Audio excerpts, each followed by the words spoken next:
நல்ல அழகாக கொட்டுது ஸ்னோ கொட்டைக்கு ஆசையாக தான் இருக்கும். ஆனால் பயங்கர குளிரும். இப்போ தெரியாது நடக்க. உடம்புகளை கவனமாக பார்த்துக்கொள்ளுங்க. ஆபத்து.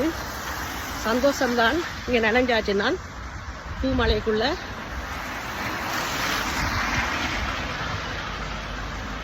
கவனம்.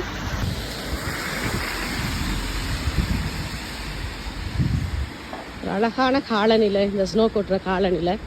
ஆனால் காலெல்லாம் விரைச்சி போயிடும். காலநிலையை ரசிக்கிறதா கால் குளிர ரசிக்கிறதான்னு தெரியாமல் இருக்கும். எங்களுடைய நாட்டின் முதல் ஸ்னோ, இந்த ஆண்டின் முதல் ஸ்னோ கொட்டுது. பயங்கரமாக கொட்டுது. வீட்டேருந்து வழி கிடைக்க மழை துமிக்குதோன்னு யோசிச்சு கொண்டு வலிக்கிட்டேன் நான். இப்போ பயங்கரமாக ஸ்னோ கொட்டுது. வாகனம்